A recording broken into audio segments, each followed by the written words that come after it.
All right, you grasshoppers. This is a real treat for you. This is a new guest. I'm going to tell a few funny stories and embarrass him a little bit for Air Force, but he's also a fantastic human being, Rich Gabberty. I met Rich. Rich was running the Westchester Mariners hockey program out of Rye Playland, and my son was playing in it. It's a fantastic person, but I got to tell you a quick story first. So, as you know, I've been in hockey all my life, and I've seen a lot of things. And we're at Rye Playland at a game. Rich is the head coach. I'm the assistant coach.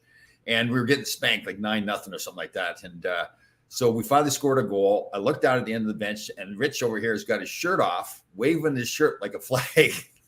We surrender. So, Rich Gabberty, how are you doing? I haven't seen you in a long time.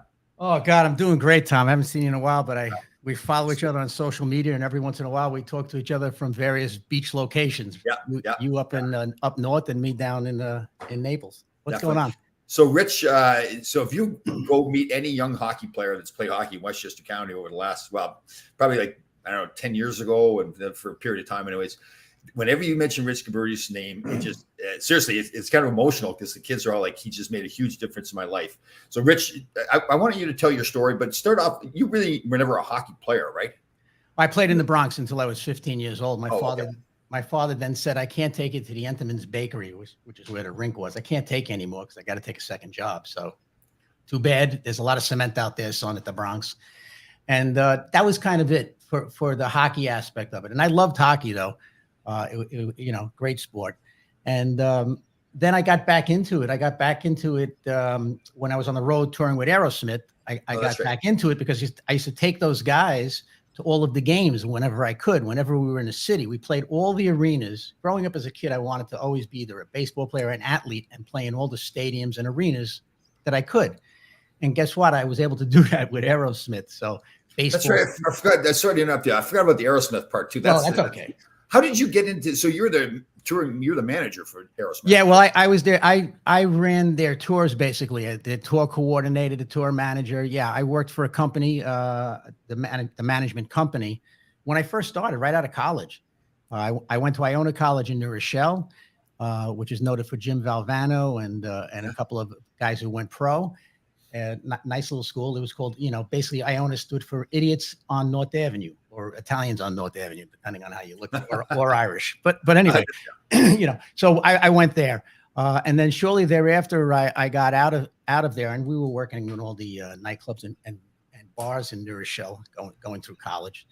And I just, long story short, I found myself on tour with Aerosmith.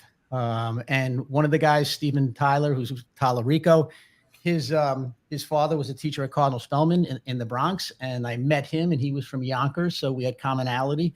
Joey Kramer, the drummer, was from Eastchester, New York, and he was really my initiation into the band because I made friends with him first.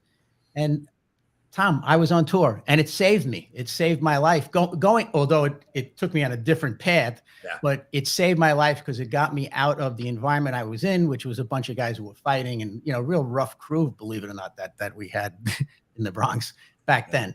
And so long story short, I was on tour with them, and I did that for a long time. And I got married. I had 2 kids. Like so many others, I got divorced. And right after 9/11, which was a big thing, I feel, for the world and for me personally, I decided, what can I do to get closer to my kids?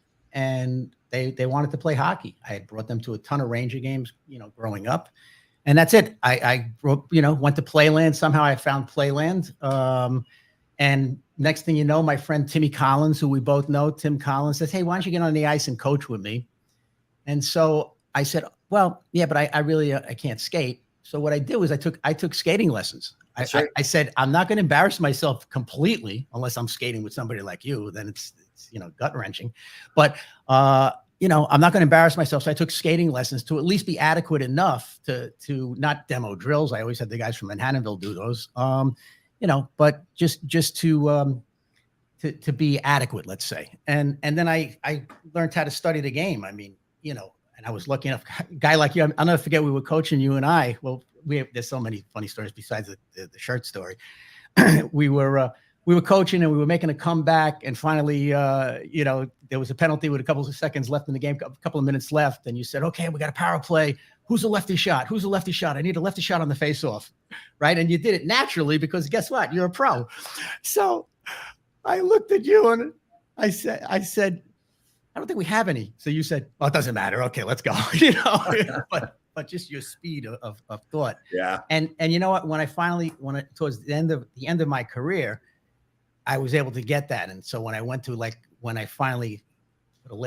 started in 2002. So in 2002, because I think we met shortly thereafter, because I think Shane, your kids were at that age. Yeah. And I remember seeing you in the,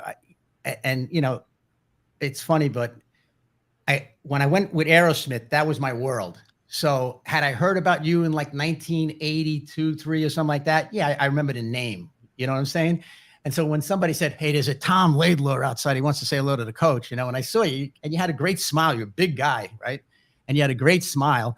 And I said, "Oh, this is a good guy." And I kind of didn't know who you are. You know what I'm saying? And I found that real quick, of course. Yeah. But we had some fun times. Valerie Kaminsky in the stands talking to Victor. Yeah. Remember, and you and I both looked at each other, and I asked you, "What is he saying?" And you said, "I don't know, but I'm not getting involved." Yeah, that's right, too. That's funny. All kinds of funny stuff.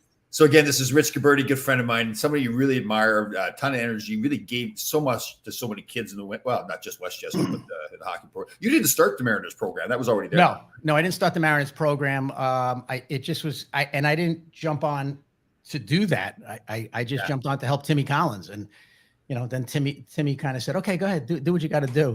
He's a good friend, and he's a character, man. Yeah, he's a bundle of energy too. Yeah, So somehow I began to run it, and I ran it like a business, and you know what I learned. So the person that started coaching in 2002 was not the same person who stopped coaching, and the only way I started with a disaster, 9/11, and that's what got me into it, and the last game I coached was for Fordham University was in 2020. We were in the final 8 of nationals, and we had just beaten Catholic University. And because it was that, which was interesting, because I was wondering who God was going to root for when a Catholic, when a Jesuit school plays Catholic University, who does he root for? And I guess it was the Jesuits, because I think the score was like 10-2 for Pete's sakes. And we were sitting there. We were sitting there with a couple of people having some liquid refreshments, and I saw that the NCAA canceled March Madness, and I just knew that we were done, and they pulled the plug, and the tournament was over. So that's right. The national champ that year was COVID. Pete Giantempo. Remember Pete? Oh, let me tell you something. Yeah. The first time I met Pete, it was in Ramapo. There's some rink in Ramapo, which is like almost like a concentration camp or something like that, the locker rooms. But this guy comes over, and he's like so full of energy. I was like, I'm saying to myself, what's going on? Who is this guy? Yeah. He is the best. Yeah. I mean, he is fantastic. And the work that he does for the junior ranges is unbelievable. Yeah, it is awesome. And just, too, everybody, that's a life-size picture of him right there, too. That's actually how big he is. We give Pete a hard time. We're very proud of Pete. Pete served the New York City Police Department for many years, so we're very happy he did that for us and very thankful. But we have to give him a hard time. We can't be nice to him. He's got the worst cologne in the history of mankind, too, right? He's like, oh my God, terrible, awful stuff. Oh, we can't help but hurt ourselves and our friends. Yeah. So, isn't that thing? Yeah, if we're too nice to each other, so like something's going on, right? Oh my God! All right, so you've gone through all that. You had a limousine company too there for a while, right? Yeah, I had that for a while. I let my mother run it, and it was the kind of thing where I wanted to sell it. I like to build stuff. I like to build it. Then the maintenance of it doesn't really work too well for me. And I had my mom doing it, and I told my mom, I want to sell this. She goes, "If you sell this, I'll die." I said, "What?" So I think I kept it. I kept it until she passed away. But yeah, and I got more involved in the hockey. I got more involved in a couple of other things. But I started a car service because Aerosmith, we used to take breaks. So we would go on tour for 9 months, take 3 months off or something like that. And we talked about this, you and I, the other day. I don't think I'll ever sit still and actually retire. Same thing with Aerosmith. I got bored. So the 3 things I knew about were going to a hotel, all right, riding in a private jet, or riding in a limo. Not because I could afford it. It's because that's the industry I was in. Yeah. So the easiest thing was to get into a limousine, get into a car service. A friend of mine had 2 cars, and there I was. I was in the car business, and I gave him all of the leads, and we did everybody. We did Scorpions, Def Leppard, Motley Crue, Metallica, every 80s band, Lita Ford. I mean, it goes on and on. Poison, Joan Jett. We did the Michael Jackson tour in '84. I mean, we had a book of business that was incredible. And through that, we started to do protection. So I worked with Farrah Fawcett, Heather Locklear, Sophia Loren. Really? Julie Doing the security for them? Oh, absolutely. Yeah. Oh, wow, I didn't know I took Heather Locklear to a Yankee game one time. She stopped the game. I bet. I mean, stopped the game. And Farrah Fawcett had the ability to stop traffic on Madison Avenue. She was just spectacular. Yeah. And what a sweet person. Oh, I mean, nice. what a great, all of them. Seriously, I was very lucky. I wouldn't work for silly people. Prince, we did Prince, the performer, and he was a great guy. He liked oatmeal cookies. Just incredible stuff we did. Prince of Saudi Arabia, and we also did the transportation, except for the armored car, when President Mitterrand of France and President Chirac came into the United States to speak, obviously at different times, years apart, but at the United Nations. Wow, very cool. So, yeah. So you've had quite a life then, all the stuff you've done. Yeah. I mean, yeah.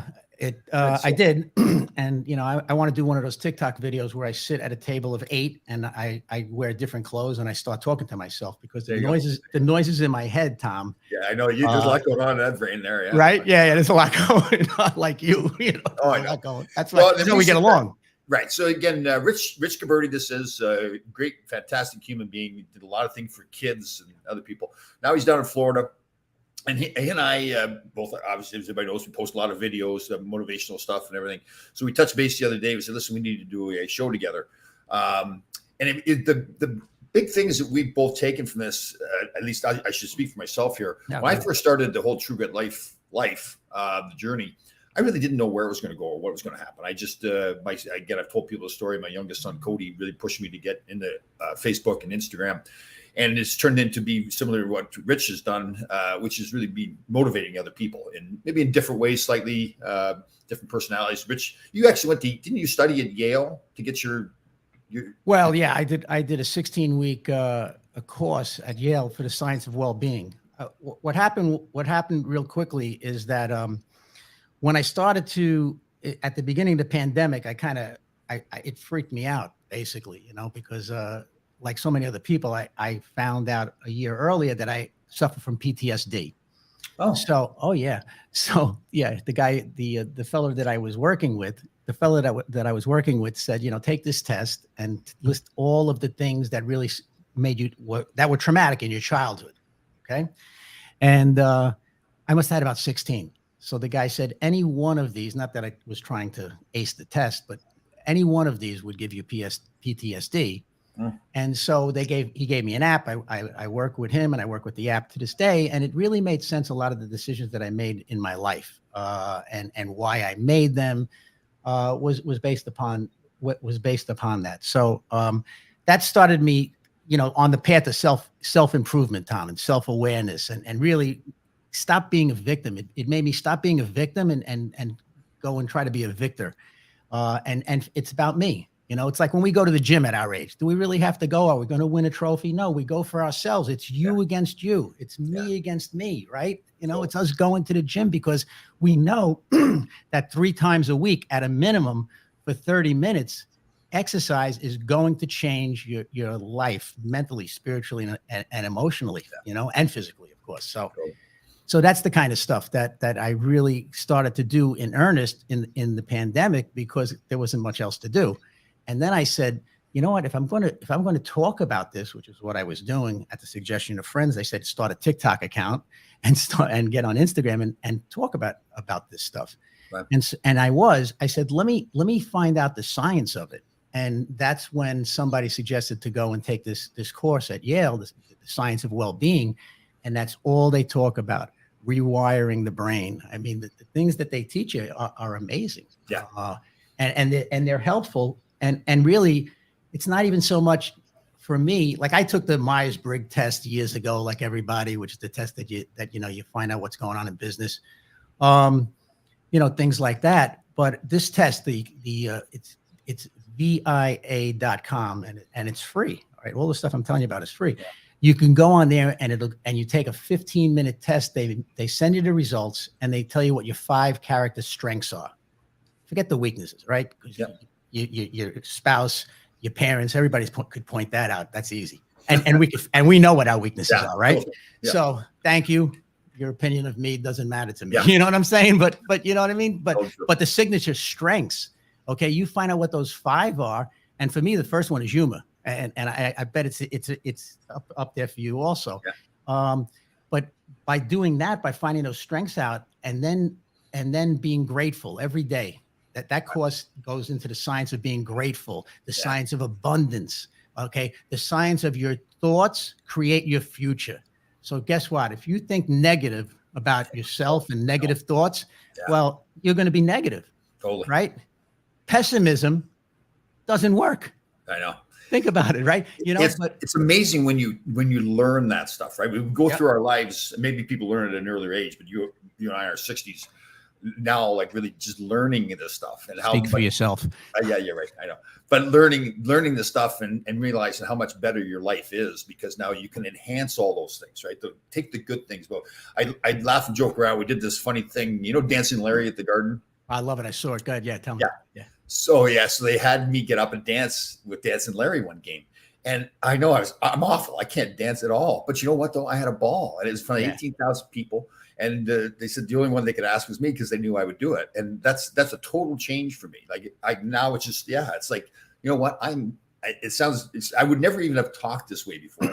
But I love myself so much better now. And that's not in an egotistical way. It's just more, I'm happier with myself. And I get just like you, I get up and do things now and I get that I'm doing it. I don't care what anybody else thinks. Right. So, there's no coincidences, but like that TikTok, that Dancing Larry thing with you, we can make you a TikTok star. We'll put you on there. That'll get 50, 100,000 views. Simple. Really? Okay. Yeah, absolutely. We'll talk about it later. But anyway, it's funny. I tell people, give me your phone. What do you do? And I go on their Instagram account, right? And they tell me what I do. I said, show me, give me a video, and they give me a video, and then I'll put some music to it. Right. I say, here you go. Don't look at it for an hour, and they'll call me in an hour. They'll go, I got 6,000 views on that. I said, yeah, I know, because it's all really? Okay, we're going to work on mine then because I post a lot of stuff, but I don't jazz it up as much. I've come a long way. I'll tell you. When I first started, if you look at my Instagram, my Facebook, all it was getting up every day. And I take a video of my microwave, the clock on my microwave, and pour a cup of coffee. And I did that for months. Everybody's like, Tom, you can do something different, And I thought I was doing this great thing. Actually, it ended up helping me though because it was that consistency. That's part of what the true good life is, right? But consistency is what social media is about. Yeah. Like I bet, and we talked about. How about this? I know you changed when you called me yesterday and gave me a compliment. Okay. I said, wow, this is really happening, huh? Yeah. Thank you. I got up, I walked outside, and I was looking at the sun. I was looking at the sunrise and I'm on the beach, whatever. And my phone rings and it's you. And I said, oh, this is great. Oh, wow, he's calling me. He's on the march up at 3:30, makes his bed at 4. He's listening to that Marine guy who gave the speech at the graduation. Yeah. Yes. Yeah. Anyway, so you're doing the march there up in Connecticut, right? And now you're calling me. Wow, this is good. And it wasn't even like sometimes people our age, when I get a call from a friend or something like that, I look and I go, shit, I haven't heard from this guy in a while. Who died? Yeah. Right. Yeah. But I knew it was good when you called me. And you said, I just want to let you know something. I was like, oh, here we go. Let me hold on. What is this madman going to tell me? And you told me about the kids. And I got to tell you, thank you, because I needed to hear that day. That really put me on the right path But Well, don't you think that's one of the things we've learned, right? Is that to help other people be better, right? And it actually helps you be better when you're helping other people. So yeah, when I always have meant, well, not always, for a while now, I meant to contact you and let you know all the things I've been hearing from these young men, because it happens over and over every time I see guys. So I thought, you know what, we were talking about doing a show together, and I thought, I got to make sure he knows the impact he's had on these young kids, because it's important, right? I appreciate that. And see, you still got a little work though, because you started getting really nice and friendly and sincere, and then you caught yourself and said, not that long. Yeah. I didn't mean to say it that. No, I understand. Within maybe like the last couple of years, because you're doing a lot of work with the junior Rangers. I mean, you and a bunch of the other guys. I mean, and you're actually becoming as nice as Mullins is. It is funny that you say that, though. You know what? When I do events now, people are really surprised how nice I can be, and it's like, was I that bad before, or is it this just? It's serious. So I hear that all the time now. It's like this one woman said, I had humble motivation is what I had. And I thought, that's pretty cool. Yeah. Wow, she's a poor judge of character, huh? No, no, but it's the truth though. Hey, Tom, seriously, it's the truth. The things that you guys are doing, that was so much fun working with those people. And when we would talk to the coaches, for USA Hockey, we would talk to them, and it was a lot of fun. And that presentation I put on was a big moment in my life, because I really, in the past, when I got up and spoke, it was always talking, like, again, that you're taught to be very humble, just talk about the game. And I was really starting to turn the corner there. And that was one of the first big presentations. It really felt good for me to bring more to the table than just that humble hockey talk. Like really get deep into the psychological part of it, of coaching, and have some fun with it. And And when I was up there, I was like, "Well, this is going pretty good." I really felt, I felt good about myself, and I thought, "Okay, this is another step." And I'm sure you're the same way now. Yeah. When I talk to people, I do prepare. I want to have bullet points, but it's the life I'm living. I'm living that life. I'm sure you are. You're living the life for the motivation of it. So you really don't have to prepare that much. You just talk about your life, right? So. Yeah, basically. I mean, listen, I've made every mistake in the world. Yeah. Okay, every mistake, and. The thing about it though is I learned from the past. Just like when you coach, you learn from a loss and then you go forward, right? So I learned from it. I don't minimize what happened. It happened, and guess what? I can't sit in the past in that negativity. I got to go forward. And you hit it on the head for me and you is I get more out of this than the person that I'm working with or that reads or hears one of my posts. And we talked about. When I first started on TikTok, I felt a little foolish because I thought it was a kids app and everything. And I just took a video because I was outside and having a little coffee, and there were birds and deer and all this noise that I'd never heard growing up in the Bronx. And I said, hey, whatever you're going through in life today, get outside, enjoy nature. You're not alone. And about, I don't know, a couple hours later, I got a message from somebody saying, I want to thank you because I woke up this morning and I was going to kill myself. And I said, let me turn on TikTok. The person said, let me turn on TikTok and see what's going on. And he found my video. Okay. And it was an innocuous video, but he found that and he said, you know what? I'm going to take my kids into the forest and enjoy the day. Thank you so much, because I don't want to kill myself anymore. Wow. Now, that was powerful because as a coach, I have been involved with, and I've had kids now since I coached in 2002. There were guys that I coached that are 35, 40 years old, and they have kids and they're married and they look happy. I ask them, are you happy? And they tell me they're happy and they're doing the best they can like anybody else. But here was a guy that was telling me that on TikTok. So I just said, wow, I'm going to continue to post. Right. Yeah. And I got more out of it. I mean, I got more out of it than him, and that's not to say though, I'm not here. And I think I speak for both of us on this one. We're not suicide counselors. So, the bottom line is when something like that, or any of these things, I may have gotten a degree, I got a degree in life coaching, but that's about, setting goals and trying to follow them. Right. Yeah. But when it comes to depression, anxiety, and all that kind of stuff, I could tell you what I've done for that. I'm not saying you should do it, but really that's where you need a therapist or a psychologist or look, suicide's so prevalent in our society now. And I don't know the number, Tom, but they changed the phone number to something like 988. It's only 3 numbers to dial. Yeah, I think that's true. And that started yesterday.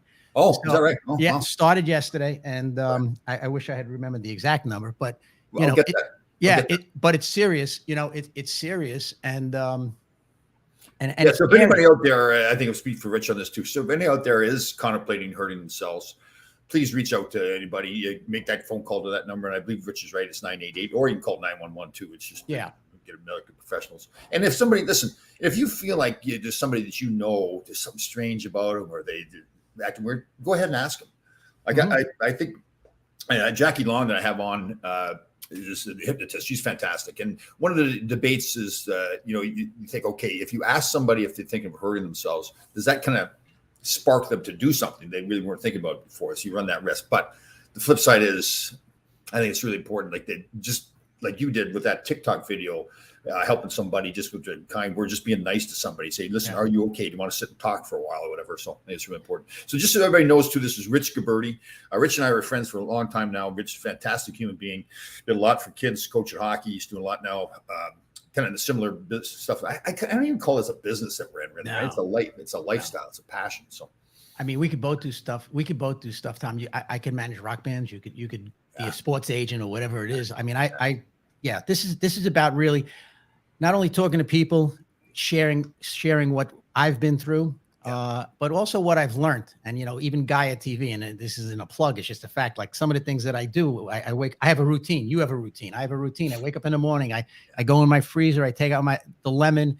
I grate it, frozen lemon. I grate it. I pour hot water into it. I drink it after it cools off. And what does it do? Alkalizes my pH. So now my body is headed in the right direction. I take supplements in the morning. Okay. And I because of what I do, I got involved with a supplement company, and I'm not even going to mention it, but one of the things we have is, go ahead. Well, it's natrica.com. But we have turmeric and curcumin, but because you want to get it absorbed, we have bioperine, and bioperine is a black pepper that helps with absorption. Because a lot of times it's hard for that stuff to get absorbed. Now there's liquid turmeric, fantastic stuff. There's ginger, fantastic stuff. You could throw that in, and all of that stuff, Tom, works. It's like a cheat sheet. And it doesn't work because you and I say it works. It works because there's science behind this stuff. Yeah, totally. So, I do that. Now, maybe I cheat, but I'm Italian, so I'll have a little espresso in the morning. Sure. 10 ounces. Sorry to interrupt there, but this is important. 988 is the new suicide number. Thank you very much, Alima. For Beautiful. Thank you. Well, I'm with you on the ginger turmeric. I believe so much in the foods that we put in our body. When we put it in our body, it's unbelievable, right? I mean, in the past, I joke around. I used to think beer was a food group back. Oh, yeah. So. It has water in it. Yeah. And you can get organic stuff. Listen, I have friends that say they're drinking organic vodka, and I say, great, that's awesome. Way to go.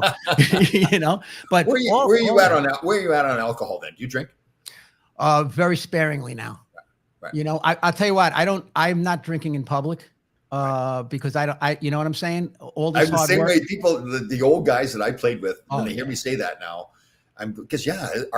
we're trying to help people be healthy and fit and everything like that. And if we're sitting around just getting hammered, I love having my coffee. If I'm at home and just in a nice day, the work is all done, I'll go sit on the back deck and have the thing is now I fall asleep now anyway. So it's like I have a drink and I fall asleep. So I live life until I pass out. Totally. I live life until I pass out, and I pass out, and it depends on when I pass out. I could pass out at 6 p.m. I don't need to be out at 11 o'clock at night.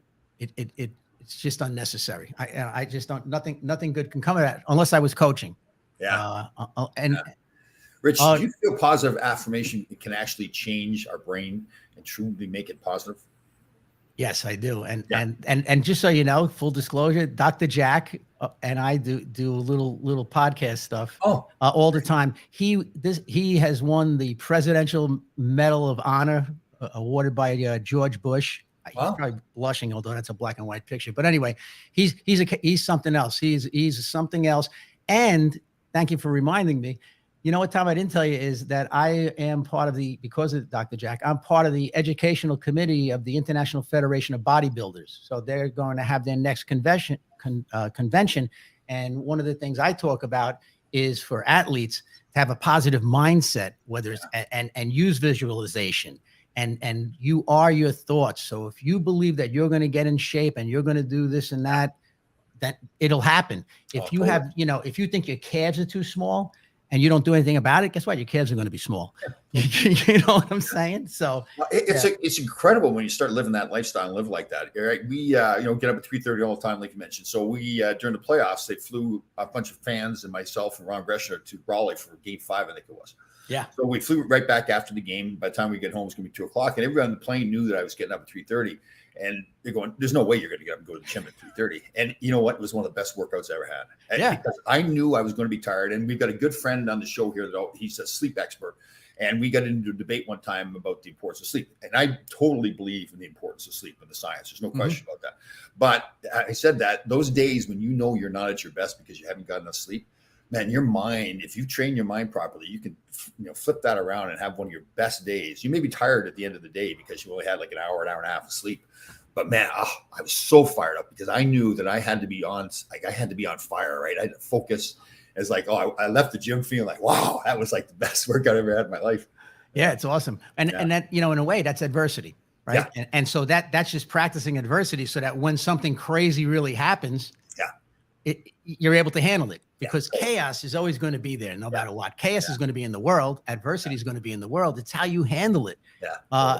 And I learned how to handle it, early on living in the Bronx and then going on tour with Aerosmith. Well, that was chaos. Yeah, I bet. That was chaos because I was in a position that at my age, I was so young and making a good salary, let's say. I would never get that job anywhere else. Yeah. So I couldn't let any of those guys die on my watch. We had to, I had to keep them alive, and we had to make the concert almost close to time. Yeah. Like an 8:00 call meant we were going to get there at maybe by 8:30. Cool. I bet you get some good stories from those guys. Yeah. Well, it's funny you talk about the power of the mind too. One of my, it's going to sound, I'm not afraid. I was going to say a little egotistical, but probably about 5 years ago, I was at my gym, Lifetime Athletic there in Harrison. I love it. Beautiful gym.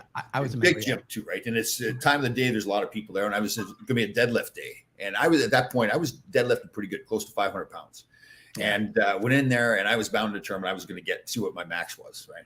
So I do a few warm-up sets, work up to it. So I think I had like 480 on or something like that, and tried to get it up, couldn't get it up. Now I'm not totally mad at that point, but I said I'm not quitting. So I walked away, took a little break, came back again, tried it again, failed again. So now I'm starting to get mad, right? And I remember the feeling. It was one of the best feelings. Like you talked before, failing at this time was one of the best feelings because it pushed me to go farther. Tried it a third time, failed again. Tried it a fourth time, failed again. Now I am just fuming. Like I'm just totally zoned out. The gym is packed, but I'm not paying attention to anybody else. I'm just mad. I'm just mad in general that I can't get that weight off the ground.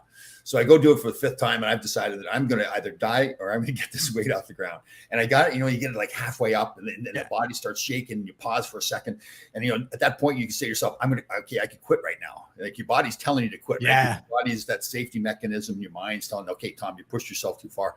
But I'm getting this weight up, and I got it up and dropped it. And I tried not to put too big of a show on because, again, I don't know if anybody's watching or not. About 10 guys come running over to me. Like, that was the best thing I've ever seen in my life. They pat me in the back, they high five and the knuckles and everything. Oh, my God. It was one of the best feelings. It was that whole mind thing, right? I trained my mind enough. Yeah. It was well, you have strong willpower. But listen, newsflash, okay? At Lifetime Fitness, people are going to notice you. Okay? Yeah, I know. All right. So let's thanks for the modesty and the humility. I know they say to do that, but sometimes it is what it is. Okay. You know what I mean? But that's a fun one. Now you don't arch your back when you do that, right? It's not a Roman deadlift. You're just getting it up. Have the flat back ideally, right? Because we're not going to win the Olympics. Okay. So don't arch your back at our age. We got to honor our back.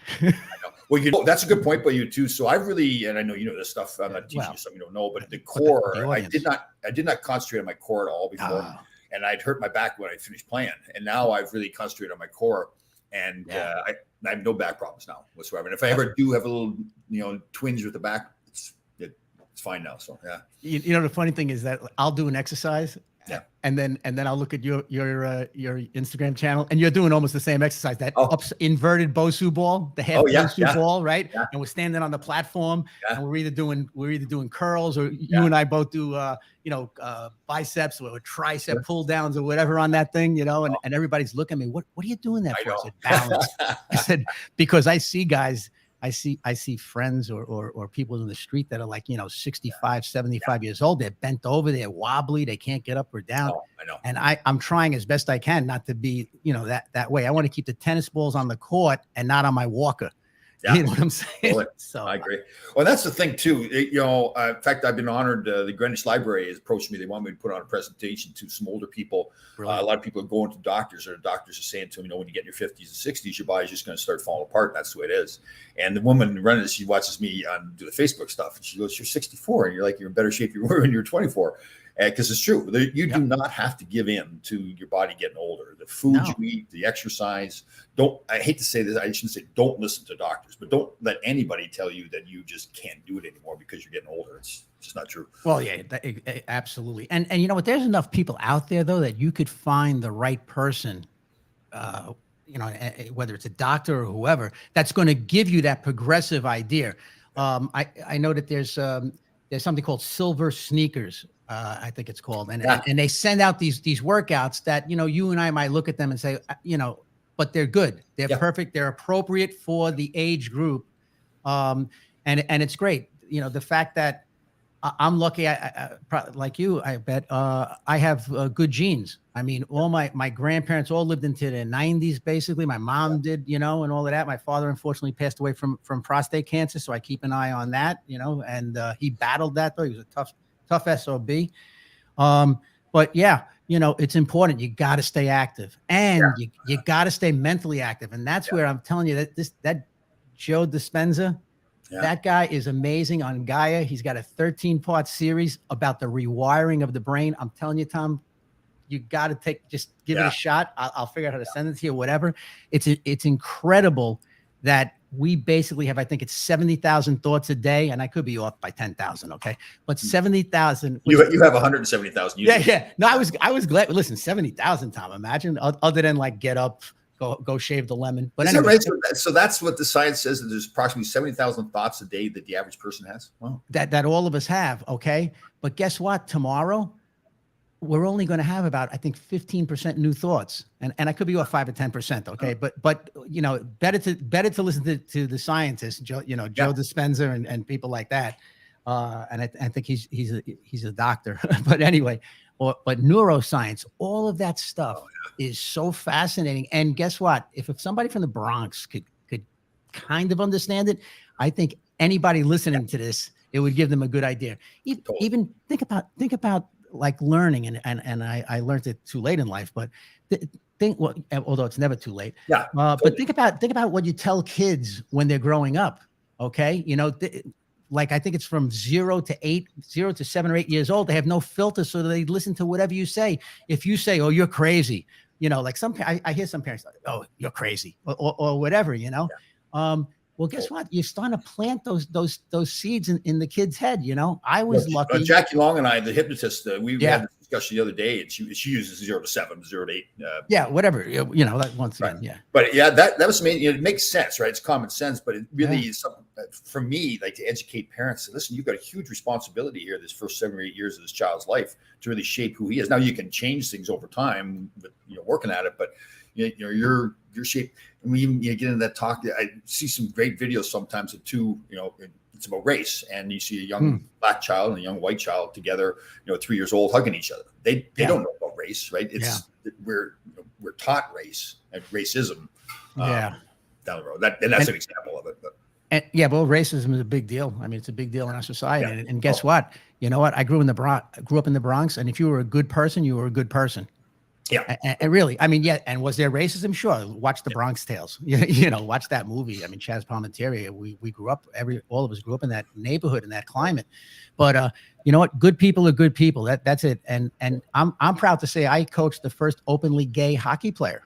Okay. Did you really? Yeah. It came to me, the guy from the Bronx. Right. And he's one of my favorite guys. And I only say, it was an honor to have him aboard because it just continued to reopen, just open my eyes and everything. And he was a great guy, and he still is. Yeah, I was the same way. I got the Rangers had me go to the New York City Gay Hockey Association dinner, and I also was at the Gay Pride Parade. The Gay Pride Parade was incredible to see. Like, it was really a proud day for those people to have their parade. It was fantastic to be a part of it. And it's interesting because, before I started this journey, I'm sure, maybe, I don't know, maybe not the same way. I was like, oh, I think I'm going to a gay parade. And now it's like, this is going to be a great experience. It's another adventure that you get to do. And I think that's part of the key to life too. Like, go on adventures, learn new things. Don't just get stuck in your world. And another thing too, like, I know you feel like we get in this rut, especially watching the news, where it's all bad news, right? And I think you got to step away and say, you know what, this is a fantastic, this country, the world in general, but this country is a fantastic country. The physical country itself, the Grand Canyon, the Great Lakes, the oceans, whatever it is, Rocky Mountains, and fantastic people doing fantastic things all the time. But that's not newsworthy, right? And people say this is a terrible time for our country, but our country's gone through some terrible stuff before. I mean, wars, the Great Depression, Civil War, World War I, World War II, all that stuff. So a lot worse times than we're in right now. We just hear about all the bad stuff now. And I think that's part of the key to us. Like you talked before, there's a lot of suicide out there, a lot of people depressed, a lot of anxiety, because we get bombarded with this bad news all the time too. So I've really learned more and more. I don't even have cable TV. Yeah. I bought the subscription to YouTube TV so I could watch the hockey games. So I could watch the playoffs. Others have no TV, but I have the Gaia channel. I'd rather watch that. If I need news, I could find it. You know what I mean? Go online and read your own news. Yeah. I mean, I'm an independent. I'm proud to say it. I'm an independent. So I'm open-minded. I want to listen, but I don't like people with an agenda. I know. If you have an agenda towards this or that, I like others. I get, quite frankly, right now, I get semi-upset going to the gas pump. Okay. Yeah. I'm not happy with that. Yeah. You know what I'm saying? But whatever. I mean, it's just, and I don't throw my opinions on anybody. I wouldn't come on here and start preaching that, The other thing that I think is very popular now, let's talk about the positive, is God. People believing in God, or listening to God, or seeking a power greater than themselves that'll restore them to sanity. Are you pretty religious? Are you religious? I'm religious when I'm around my buddy John, a good buddy of mine. We grew up together, and it would be like you and I going to church. Let's say we go to church sometimes. When I'm up in Westchester, we go to Tuckahoe. Or if we're down here in Florida, we go to St. Leo's or something like that. You know what? I like to go to church just for the spirituality of it. So but I believe in God. I believe there's somebody doing this. When I go see the sunrise or the sunset, I have nothing to do with that. You know what I'm saying? Yeah. And so it's a power greater than me. And that's something that I know that it's in the rooms of AA and NA and all of that kind of stuff. But I believe that in God. So, but I'm not here, and I believe in God, and I believe in Jesus Christ and that, but I'm not about to go crazy with it. So this is Joe Dispenza you were talking about. Thanks, Alicia, for TV called Rewired. It can change his life for better. It gives you understanding why. So his story is that he was paralyzed. So his story was he was doing an athletic bicycle race with a bunch of other people, like one of those, not like a marathon, but with bicycles. Mm-hmm. And he got a little lost, and there was somebody waving him, like go to the right, let's say. Mm-hmm. And instead he was supposed to go to the left. That was the course. The guy made a mistake. Whoever was giving him the directions, he made a right, and he got hit by a car. Oh. Okay. And he got paralyzed. All right. So he had a bicycle accident, got paralyzed, laying in the hospital bed. The doctor's telling him, you'll never walk again. I think maybe you'll never move again, they told him. And he, who had a medical, I don't know exactly if he was, I know he's a doctor of something, but anyway, he was able to be open enough, because if you don't believe, it's not going to work. He believed that this would be, something that was possible. He, with his mind, basically healed himself. Wow. And he walks, and you know what? And now it's almost as if that guy was planted there with the wrong directions. So this would happen to him. Right. He would cure himself, okay, with the help of science, but his own belief system. Yeah. All right. And then guess what? He now talks about rewirement and all these other things to people, and he's changing a ton of people's lives. He's and doing.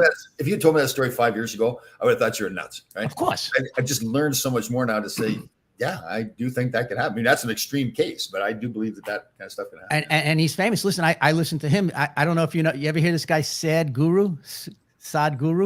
Oh, yeah. Okay. Listen to some of his stuff when he sits down with a scientist, or he sits down with a rabbi, or he sits down with whoever. And I like to hear him when he sits down with somebody who kind of doesn't believe his stuff, and he eviscerates them, but in a nice way, coming from compassion. You know what I'm saying? Well, isn't that true? Like we talked about with sleep before. So I do believe the science in sleep, but having said that, I think you can still, I know you can survive with no sleep. I'm not saying it's healthy for you. I'm not suggesting you do it on purpose, but like you said, things are going to happen in life. And maybe sometimes where you just can't get enough sleep. Right. You can't just stop your life from going forward because you don't have sleep. I think the opposite is use the power of your mind to keep moving forward. Yeah. I mean, look, I think firemen work 24 hours a shift, some of them, right? Yep.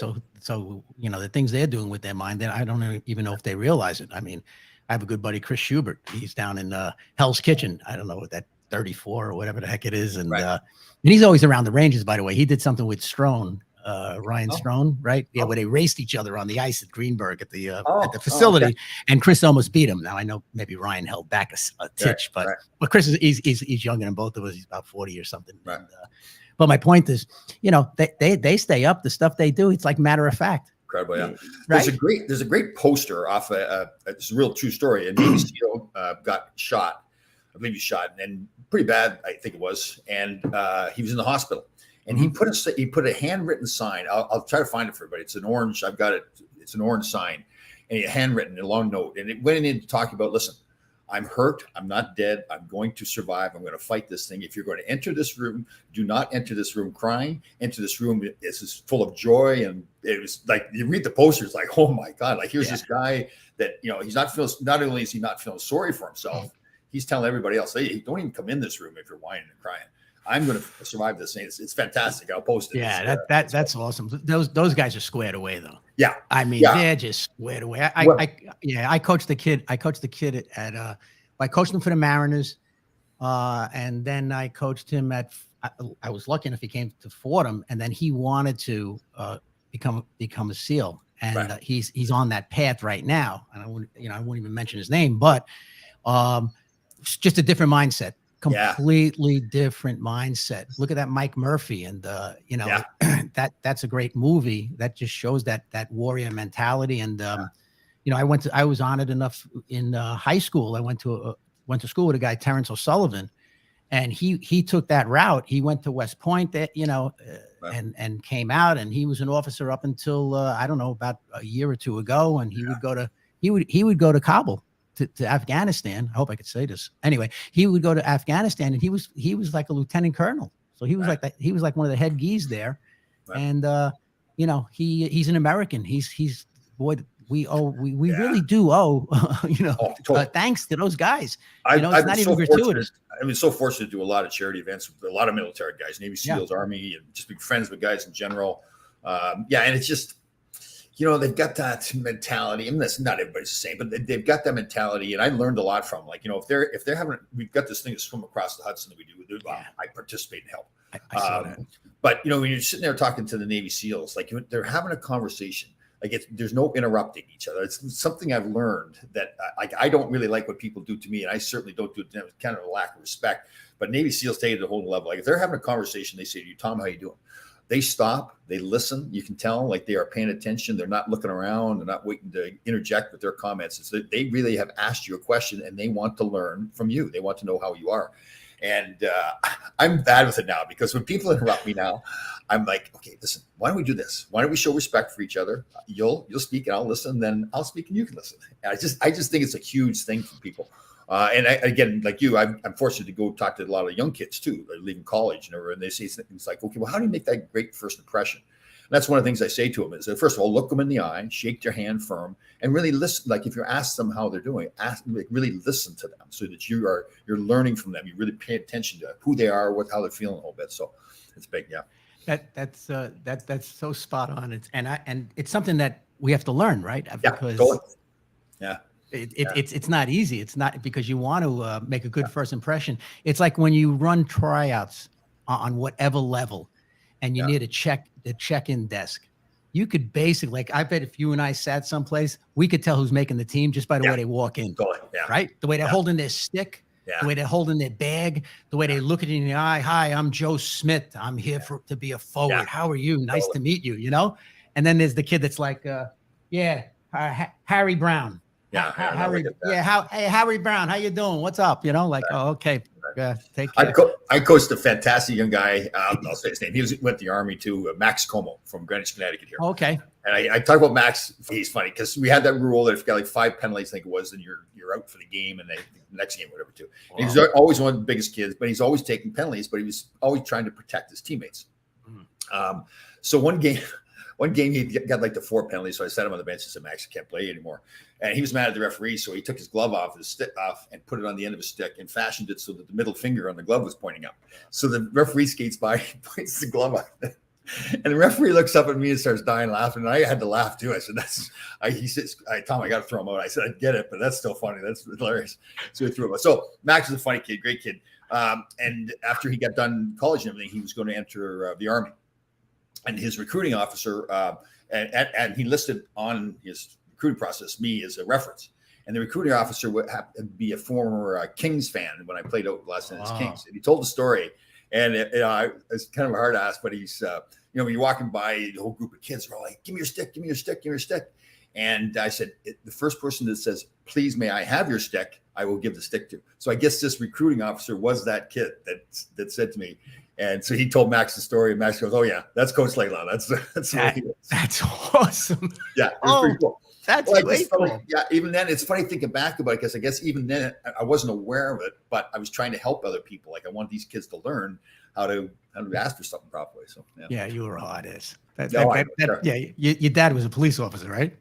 He was a firefighter. He was chief. A chief. Yeah. No coincidence, right? Yeah. You were, but you were great. Listen, they were lucky to have you. I mean, anytime somebody like you is going to hop on the ice with these kids, they should appreciate it. Well, thank you for saying that first. But I really learned too that in the same way. So when you're participating in something, to give it everything you've got, not just show up there. Like these kids now are counting. The Rangers are counting on me, and it's myself. I'm my own brand too, right? I want to present myself properly. So, But what you said is so important. Even when you go to design a drill, I used to tell the coaches at the clinics, when you go to design a drill, don't be too cool to design the drill. Just show it to them. Maybe show them 3 drills at once, so you're not always bringing them back to the board. To the board. But don't just go, hey, you go here, you go there, and then you do whatever you want. And USA Hockey now and is. Show people, and this is really science. USA Hockey has some people that are paying attention to these science programs that I'm watching. But you have to explain to people why it might be a good idea to go up the glass and out in the D zone. Right. Okay. Why we do that, and now here's the drill to reinforce it because the middle of the ice is clogged, right? Sure. So it's you know what I mean, something like that. So explain why you're doing the drill, and then tell the guys the drill. Right.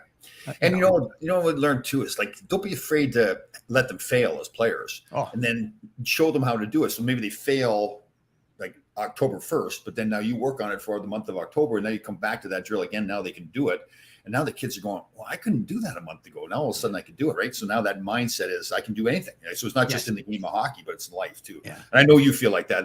Coaching hockey. Coaching hockey is fantastic, but one of the best things you're doing is you're really shaping these young people and I just try to tell them what not to do. And I'm really very frank with them. I mean, especially the college kids when I coached. We had the first week we would go away to some tournament, and on the Saturday we had a luncheon, and that's when I spoke to the guys, and I gave no BS. Aerosmith, this, that, whatever the hell I did in life. Who gives a crap? Okay, it doesn't matter. Don't be impressed by it, but learn by it. Yeah. And what do you learn? Drugs are a waste of time. Okay. Yeah. Drinking excessively is a waste of time. And guess what? It's okay to have anxiety, depression, be unhappy. If you have any of those things, see me. I'm not going to be a therapist, but I will point you in the right direction. And all of these colleges now have wellness centers. Okay. And I made sure that I made friends with whoever was running the wellness center wherever I coached. And I would send my players there, because after I had that speech, and we generally carried 30 guys, right? 28 to 30 guys, and it's nothing bad. There's none. No one should be embarrassed about it. But I would say at least 6 to 8 guys had something that they wanted to chat about. Yep. That's just the statistics. Yeah. And we're it's getting okay. better. Yeah, exactly. And we're getting better, right? Because I've said this before, and we know it is. You break your leg, you go to a doctor, they put a cast on and fix it. You have a problem. There's nothing. That doesn't mean you're a bad person because you broke your leg. Same thing with some mental. If you are depressed, you have anxiety, it doesn't mean you're a bad person. It means you got depression or anxiety. Go get help for it. And it's something you got to do daily. In other words, if we should smell clean, so we take a shower. Yeah. So what makes us think that we shouldn't do something that's going to make us feel better daily? You know what I'm saying? It's same concept. Yeah, love yourself. Like you said, you want to be healthy. You go to the gym. You put healthy foods in your body. Same thing. You put healthy. You exercise your mind. Do the things you have to do to be mentally healthy as well. Yeah. So I agree. And no one's going to save you but yourself, Tom. And for years, I was hoping that this would work out and that would work out, and this person would do this and that person would do that. Yeah. You know what? It's time for me to do what I have to do for me. Absolutely. So that I can be better when we're together, or whoever, significant other or kids or whatever. But I'll tell you, it's been so gratifying. It's been so gratifying hearing from the players, and a lot of times on social media, I get a message from like this guy Alex Klein. I'm going to call him out, but what a great guy. Great kid. They're all kids to me, but now they're becoming men and they're out there in the world, and I hear from these fellas, and it's spectacular. Evers. I don't know if you remember these guys, Jimmy Evers, kid. The kids from the Bronx. Right. Like that, the Mariners. Yeah. I brought a bunch of kids from the Bronx. Right. Like Jimmy Evans, Teddy Beal, Dorenzo. That's Malcolm. right. You remember those kids? You remember those kids. Yeah. Malcolm Mafula. Yeah. Okay. That's spectacular. He's from Montreal, black kid from Montreal. I mean, the fun that we had. What a great kid. All of those guys. And I missed them. Neil Clark.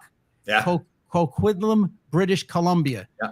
I never even thought I could say that word. That where he comes from, and I still talk. Is that where he's from? A good friend of mine, Larry Melnick, who was on our shows, lives in Coquitlam right now too. Well, I don't think that's really a plus for that. From the way you guys treat him, I don't think poor Larry. That's a plus for Coquitlam. That's not the Chamber of Commerce is not touting him he is the best. I had forgotten. I hadn't talked to him in years. We were partners and good friends when we played here together, Rangers. And then they're talking years. And he contacted me when he saw I was doing the show and wanted to come on. He's fantastic. Like, he is one of the nicest people. He's a fantastic father, husband, but he puts this grouchy act on it. And he's funny because the rest of us are all divorced once or twice. He's still married to the same fantastic person. We're all like, come on, how does that happen? How can you stay married? So it figures, right? Yeah. Yeah. Oh my God. Well, this has been a fantastic show. I don't know you. I'd love to do this every week if you want to do it. I think I'll do whatever you want. Yeah, let's go. Yeah. So, all right. So everybody, we're going to try to do this every Thursday morning at 10 o'clock in the morning. And again, this is Rich Gabberty, fantastic human being. I've talked many times about coaching the Westchester Mariners or the right player, a lot of different rinks around Westchester. And now he's doing a lot of fantastic work to help people, similar to the stuff that I'm trying to do. So we're going to get on here. If you have any questions, and again, I think it's really important too that we touched on it before. A lot of mental health issues out there, and get help if you feel like you have mental health. If you think that somebody else needs help, go approach them and talk to them. So, Rich, it was great to see you again. Oh my God. Great talking to you, Tom. Fantastic. Good deal. All right, buddy. We're going to do this every Thursday. Everybody, see you next week. Bye.